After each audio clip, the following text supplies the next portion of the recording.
All right, ready to dive into some fascinating stuff. Oh, absolutely. Always ready. It's 2 Samuel, chapters 19 through 24. We're talking King David, giant slayer, psalmist, all that. Yeah, that guy is a legend. But we're going deeper, like beyond the highlight reel. It's a raw, kind of human side of David. I think a lot of people don't realize that. He's just come out of this huge rebellion led by his own son, Absalom. Oh, yeah. Talk about family drama, right? So we're going to see grief, leadership struggles, Yeah. choices with massive consequences. Definitely high stakes. And here's the thing. Later on, a famine hits. And get this, they blame it on a king from generations ago. Wow. Talk about holding a grudge. Right.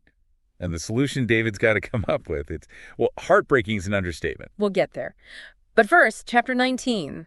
Immediately after Absalom's death, David, the mighty king, he's just utterly crushed. Devastated. And, Absalom was, well, let's be honest, not a great guy. A real piece of work, yeah. But still, his son and the text, it really doesn't hold back on David's grief. He cries out, "Oh, my son Absalom, my son Absalom, would I had died for you." Raw emotion. It's powerful. You really feel for him, even with all the baggage. Definitely. But then Joab, his commander, the tough as nails guy, Oh, yeah. Not exactly warm and fuzzy. he steps in. And it's not to comfort David, but to give him a dose of reality. Like a leadership wake-up call. Exactly. He's basically like, pull yourself together. Your people fought for you. They need you. Brutal, but probably necessary. It's that tension between personal feelings and leading. Like, how do we balance our own grief and what others need from us? It's something we all face. Such a good point. And then as David returns to Jerusalem, there's this striking moment of forgiveness. Shimei, the guy who cursed David as he fled. Oh, yeah. Him. No respect. He comes crawling back, begging for mercy. And David grants it. Wow. That's big considering everything David's gone through. It's a powerful act of grace, for sure. But it's not just about being nice, is it? There's this strategic element, too. Right. David's consolidating power. Showing mercy like that, it's like he's above petty revenge. He's focused on unity. Clever. Makes you think, in our own lives, when could forgiveness be the most strategic move? Interesting. Makes you think, yeah. And then there's Mephibosheth, Saul's grandson. David had shown him kindness earlier. Oh, yeah, I remember that. He didn't join David during the rebellion, but David seems to accept his explanation. Shows he's willing to listen, even when hurt. So David's back in Jerusalem. Things seem to be calming down. Of course not. It's a good story, remember? Yeah. Chapter 20, another rebellion. Seriously, another one. This time it's Sheba leading it, and Joab, the strategic genius, well, he's got a plan. So he just crushes the rebellion with his army, right? Well, he does besiege the city where Sheba's hiding, but the interesting part is how it ends. Not through brute force, but a woman. I love that. Tell me more. This woman from the besieged city approaches Joab, negotiates, uses her influence, and basically orchestrates Sheba's downfall. Peace without more bloodshed. A wise woman, saving the day. Shows how valuable diverse voices are, not just strength. Absolutely. Best solutions come from unexpected places. Now buckle up, because things get intense. Chapter 21. A famine. It's devastating, lasts for 3 years. And the cause. Shocking. Lay it on me. It goes back to Saul, the king from generations ago. He mistreated the Gibeonites, and now David's reign is paying the price. Wait, something from generations ago is causing this. How does that even work? This is where blood guilt comes in. For the Israelites, wrongdoing, especially violence, it had lasting consequences. Unresolved injustice, it could ripple through generations. And to end the famine, David has to deal with this ancient wrong. And the Gibeonites, they're not going to let this slide, right? They want justice, and their request is heavy. 7 of Saul's descendants must be executed. It's a tough spot. David's stuck between this historical wrong and possibly betraying his best friend, Jonathan, Saul's son. What a dilemma. Like, how far back does responsibility for justice even go?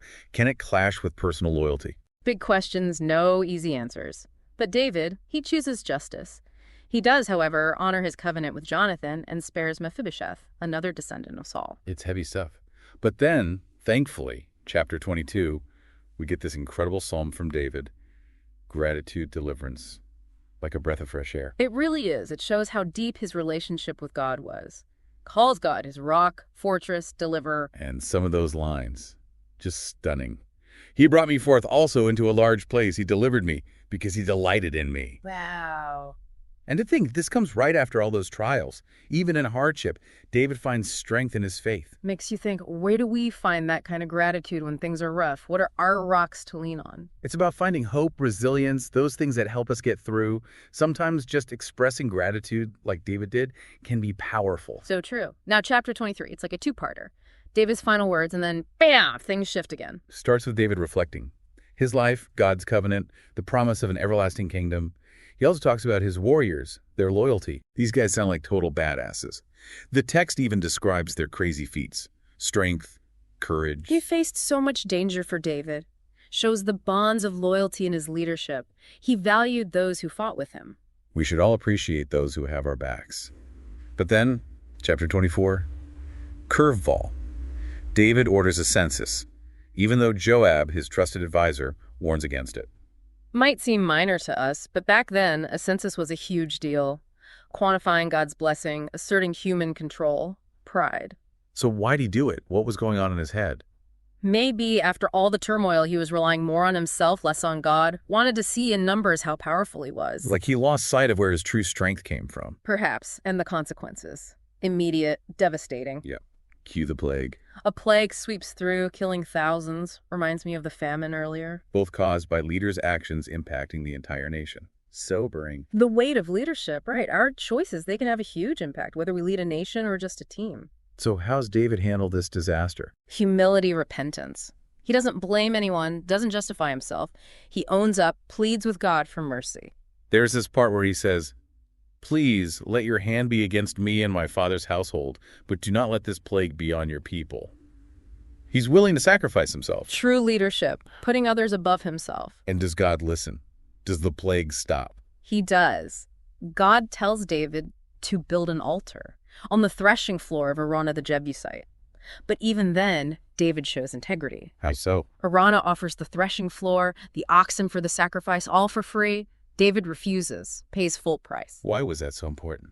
David says, "I will not sacrifice to the Lord my God burnt offerings that cost me nothing." His repentance was real, backed up by action. Making things right meant sacrifice. No empty gestures. He was paying the price, literally, for his mistake. Exactly. And the plague ends.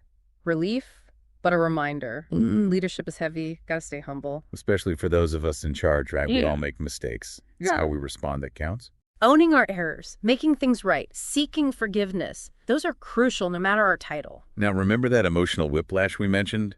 Well, here it is. After David's beautiful psalm, he does something that really ticks God off. Spiritual high, then immediate stumble. What'd he do? I'm on the edge of my seat. He decides to count all the fighting men. Orders a census. A head count? Seems harmless. What's the big deal? Back then, a census meant pride, lack of trust in God, like David saying, "Look how powerful I am," instead of acknowledging God's the source. Putting faith in numbers, not divine providence. And worse, Joab, his commander, tries to talk him out of it. He knows it's bad news, but David insists. So David's ignoring his best advisor. What happens? Instant plague round 2. Not right away. God gives David a choice. 3 punishments, 3 years famine, 3 months running from enemies, or 3 days of plague. Pick your poison, huh? Tough choices. What does he go with? David chooses to, trust in God's mercy. Says, "Let us fall into the hand of the Lord, for his mercy is great, but let me not fall into the hand of man." Knowing how humans can be in this story, kind of get it. Yeah, no kidding. So the plague hits. 70,000 people die. It's rough. Price of pride. Steep one. Our choices, they ripple outwards, affect way more than just us. Heavy stuff. But there's got to be some hope here, right? We're not just ending on total doom. Oh, absolutely. As the angel of death is heading for Jerusalem, David, he sees what's happening, cries out to God, "It is I who have sinned and done wrong. These are but sheep. What have they done? Let your hand be against me and my family." Finally realizing the impact. It's not just about him anymore. It's the people he leads. Exactly. He begs for mercy and God stops the plague. But David's told to build an altar on Araunah, the Jebusite's threshing floor. Wait, Araunah. Rings a bell. Good catch. Same guy who offered the oxen and his land for free during the famine, back with Saul. Wow, full circle. This responsibility thing, it's like a thread through David's whole life. So this time, does he take the freebie? Nope. Insists on paying full price. Says, "I will not offer burnt offerings to the Lord my God that cost me nothing." That integrity, man. He's learned about shortcuts and owning up. Right. Repentance in action. And with that, it ends. Plague's over, healing begins, David keeps ruling. So, big picture, after this deep dive into David's later years, what sticks with us? Triumphs, sure, but those failures. Leadership, how messy it is. David, he was a man after God's own heart, but also so human, wise, but made huge mistakes. Courage, compassion, strategy, but pride, bad calls, facing the music when it all goes wrong. It's like leadership isn't about being perfect. It's knowing our flaws, owning our actions, trying to do right, even when we mess up. And knowing that even with the colossal screw-ups, there's still forgiveness, redemption. David shows us repentance isn't just talk, it's deeds, making things right, living better. Powerful stuff. Listeners, what hit home for you in 2 Samuel? How about those leadership lessons? Forgiveness, humility, even King David had to learn this stuff the hard way. But it gives us hope, right? We can grow, change, become who we're meant to be. Couldn't have said it better myself. Thanks for joining us on this deep dive, everyone. We'll be back soon to explore more fascinating stuff. Until then, keep seeking, keep learning, and keep diving.